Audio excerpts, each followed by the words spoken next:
Hai, balik lagi sama aku Andin. Di FD Beauty kali ini kita akan bahas sesuatu yang katanya tabu, tapi ini menurut aku perlu sih dibahas. Nah, jadi kita akan bahas tentang macam-macam sanitary products selain pembalut biasa atau pembalut konvensional. Kalau pengen tahu apa aja yang dibahas, keep on watching.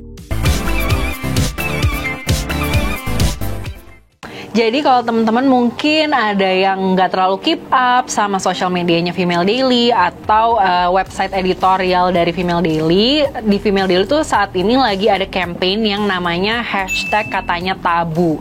Jadi di sini kita akan bahas hal-hal yang sebenarnya tuh dekat dengan keseharian perempuan, kayak masalah reproduksi, kesehatan mental, kesetaraan gender. Masih banyak nih yang takut-takut buat ngomongin, makanya namanya itu katanya tabu. Padahal sebenarnya nggak tabu, tapi kata orang sih gitu ya.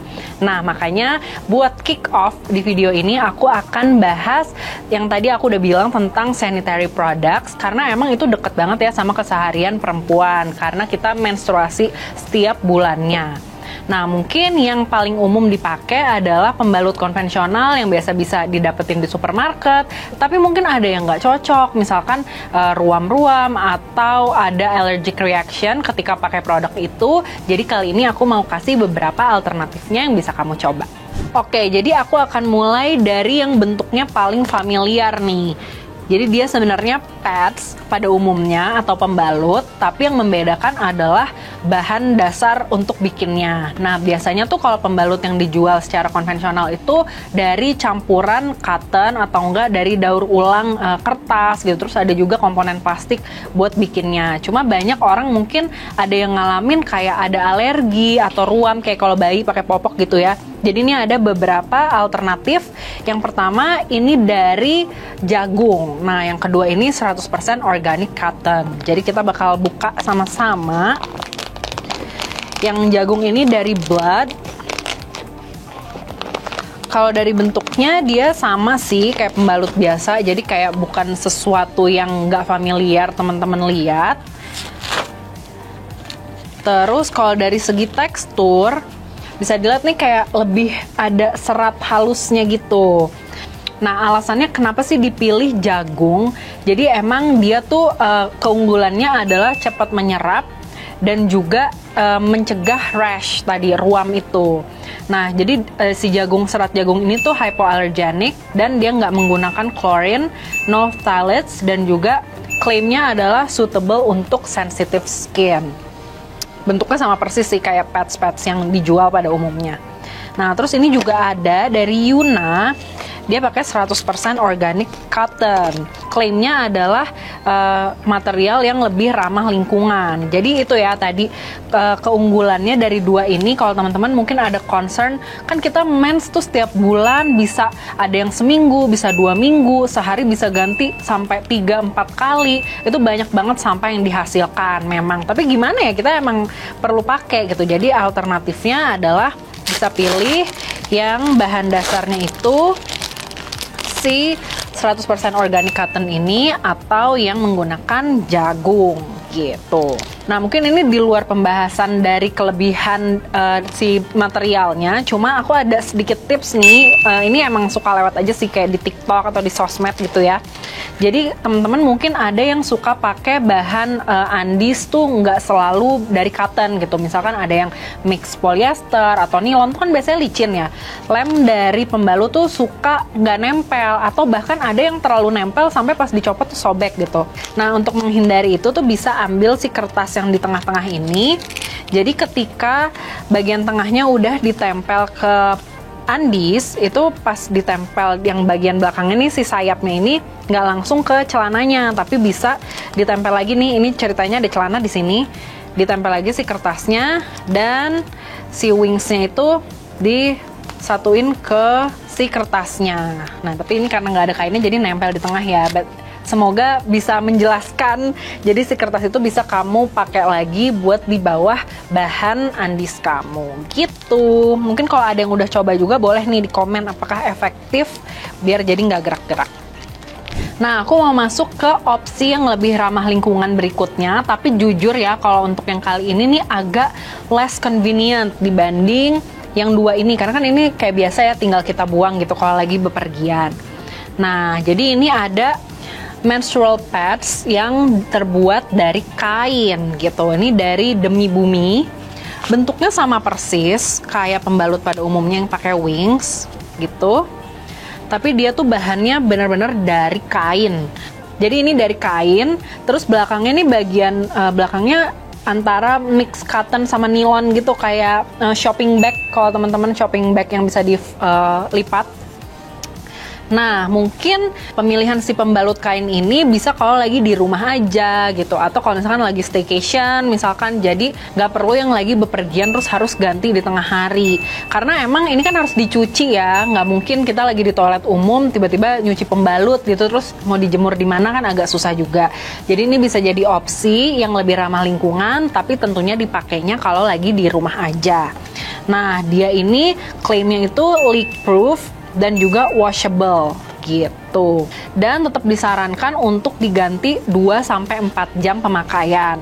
Nah, emang kalau yang idealnya itu diganti setiap tadi ya 2-4 jam itu. Jadi, walaupun ini bisa lebih ramah lingkungan, tentunya butuh keluar budget yang agak lebih juga nih, karena nggak mungkin ya sehari cuma pakai satu gitu. Jadi bisa jadi notes juga buat kalian yang pengen cobain pakai menstrual pads dari bahan kain ini. Nah, cara nyucinya gimana sih? Mungkin teman-teman khawatir juga ya, kan ada darahnya gitu. Nah, darah menstruasi itu tentunya mengandung bakteri. Jadi waktu kita mau cuci, ini tentunya harus dicuci terpisah. Jadi jangan langsung masukin ke laundry kalian di rumah gitu. Ntar takutnya darahnya mix up sama sabun dan air dan transfer ke pakaian. Jadi nyucinya itu direndam dulu kayak di suatu wadah, misalkan kayak baskom gitu udah kamu sediain, direndam dulu pakai air yang udah ada sabunnya, mungkin sekitar 20 menitan, 15 menit, habis itu baru dikucek dan diperes sampai kira-kira udah nggak keluar lagi tuh hasil perasannya, warnanya udah air, jadi udah nggak ada noda dari darahnya itu.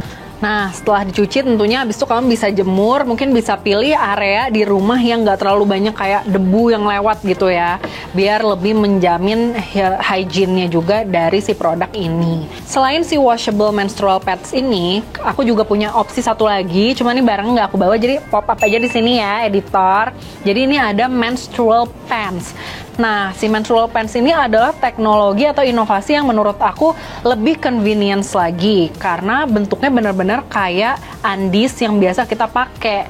Dan dia ada jenis-jenisnya juga, misalkan suka yang full briefs gitu, terus juga ada yang boxer. Pokoknya ditentuin aja sama kenyamanan teman-teman. Cuma notes dari aku adalah again tetap diganti setelah 2-4 jam maksimal pemakaian. Aku pernah pakai ya si menstrual pants itu lebih dari 4 jam itu dia bisa nembus juga, bisa leak gitu. Cuma emang jauh lebih nyaman sih kalau dibandingin sama si cloth washable pads ini. Nah, buat teman-teman yang punya aktivitas yang cukup banyak pergerakan nih, atau suka olahraga, biasanya berenang kan salah satu concernnya nggak bisa berenang lagi mens, karena dia takutnya nembus atau enggak si pembalutnya itu kalau kena air gelnya jadi ngembang gitu ya, jadi nggak nyaman. Nah, biasanya orang-orang tuh bisa milih pakai tampon. Ini adalah conventional tampon, tapi dia juga pakai organic cotton gitu. Jadi 100% organic cotton, chlorine free. Jadi kalau tampon ini dia tuh macam-macam ukurannya karena disesuaikan juga. Nah, tapi dia masih ada bungkus plastiknya. Jadi maksudnya kalau kalian concernnya adalah untuk ramah lingkungan, ini ya standar-standar aja gitu ya. Nah, sebenarnya ini bukan tampon yang konvensional kayak biasanya, karena yang biasa itu ada kemasan plastiknya, jadi kayak dibuka dulu gitu. Jadi dia kayak ada casingnya gitu. Nah, si organic cotton ini, jadi kamu masukin ke vagina, lalu nanti akan ada sisa ini ya, si talinya ini buat dicopot lagi. Jadi untuk membantu buat nyabutnya itu. Jadi setelah dimasukin, nanti si tampon ini akan menyerap si darahnya dan ukurannya tuh agak bisa membesar sedikit ya, karena emang ini dari cotton. Nah, cuma risikonya, again, kalau misalkan pakai pads, kita gantinya misalkan udah lewat 4 jam nih, mungkin risikonya cuma kayak ruam-ruam, atau lembab, agak nggak nyaman, atau nembus gitu ya. Kalau tampon ini ada yang namanya toxic shock syndrome. Jadi itu bisa ada kayak kontaminasi bakteri yang bisa efeknya tuh agak lebih di atas dari nggak nyaman gitu. Ada orang bisa sampai demam atau misalkan jadi mastitis gitu-gitu. Jadi macam-macam. Jadi emang ini salah satu sanitary products yang butuh perhatian khusus lah. Jadi less convenient kalau dibanding sama pads gitu. Jadi pastiin aja sebelum pakai dan sebelum nyabutnya itu tangan udah benar-benar dibersihkan. Again, poin plusnya dari tampon ini adalah dia lebih minim leaknya daripada kalau pakai pembalut, kemungkinan untuk leaknya. Jadi kalau misalkan pengen olahraga atau pengen berenang nih, kayak orang-orang berenang pun masih ada yang pakai tampon dan juga aman gitu ya, nggak nembus gitu. Dan si organic cotton tampons ini bisa jadi alternatif yang lebih ramah lingkungan dibanding tampon biasa yang ada casing plastiknya itu. Oke, yang terakhir nih yang paling intimidating ya bisa dibilang buat teman-teman yang belum biasa, ini adalah menstrual cup. Nah, si menstrual cup ini digadang-gadang sebagai opsi yang paling ramah lingkungan. Kenapa? Jadi walaupun dia bahannya itu mostly terbuat dari silikon, tapi yang lain kan ini disposable ya, sekali pakai dibuang, atau yang ini juga setelah beberapa kali pemakaian mesti punya banyak gitu, mesti punya lebih dari satu, karena nggak mungkin dipakai cuma sekali satu. Ini juga disposable, mesti dibuang. Nah, klaimnya dari menstrual cup ini adalah dia bisa dipakai lebih dari sekitar 2-3 tahun gitu, cukup punya satu aja. Terus gimana sih cara pakainya? Jadi nanti ini sama kayak tampon, akan dimasukkan ke vagina. Jadi pas dimasukin itu dia dilipat kayak gini. Nanti begitu dia masuk, dia akan pop sendiri jadi kebuka dan menampung darah menstruasi. Terus akan tetap bukan diganti, tapi ini dibuang gitu. Jadi 2-4 jam kamu bisa, kan tadi posisinya udah pop lagi, itu bisa masukin jari buat dipencet lagi, habis itu ditarik. Jadi aku udah pakai juga ini dari sekitar 2018. Kalau mau lihat videonya Female Daily juga udah pernah bahas. Walaupun ada si tangkainya ini, sebenarnya untuk ngeluarinnya lebih aman dilipat kayak tadi pas awal pakai, habis itu baru ditarik. Habis itu darahnya dibuang tuh. Ini bisa dicuci juga, habis dicuci baru dipakai lagi. Nah, menurutku ini adalah opsi yang paling convenient dan nggak ada rasanya gitu. Jadi kalau udah masuk dan posisinya benar, itu tuh benar-benar udah nggak ada rasanya lagi. Kecuali kalau misalkan kamu orang yang habitnya duduknya suka nyilang kaki, itu biasanya suka mungkin agak geser-geser kalau ukurannya tuh nggak benar-benar pas. Jadi mungkin konsnya itu. Nah, kalau si VV Cup ini dia ada size small sama large. Ini yang small, dia itu bisa menampung 20 mili darah. Sebenarnya secara umum sih mostly perempuan itu mens yang regular flow tuh 15 mili lah ya, sekitar 2-4 jam itu. Nah, tapi ini bisa menampung 20. Tapi kalau kamu heavier flow itu ada yang large yang bisa menampung milinya tuh lebih besar lagi. Karena ukurannya beda-beda, jadi pakailah yang sesuai sama ukuran. Tapi dia nih juga enggak semua orang beruntung nyoba satu merek tuh langsung cocok. Jadi mungkin itu ya, pastiin kamu udah yakin banget nih mau invest di VV Cup. Karena kalau dibanding yang lain, beli di awal tuh modalnya agak yang paling besar gitu. Ini yang paling murah sekitar 60.000, tapi ada juga yang aku pakai tahun 2018 itu dari brand Organic Cup itu sekitar 300-400 ribu gitu. Dan waktu itu aku pakai sekitar 2-3 tahun tuh masih aman. Nah, buat nyucinya setelah dibuang dan juga dicuci pakai sabun, itu disarankan buat direbus. Nah, tentunya untuk ngerebusnya itu teman-teman bisa pakai panci atau wadah yang berbeda ya, jangan pakai yang dipakai buat masak mie gitu. Kamu pokoknya sediain wadah khusus untuk mensanitasi menstrual cup ini.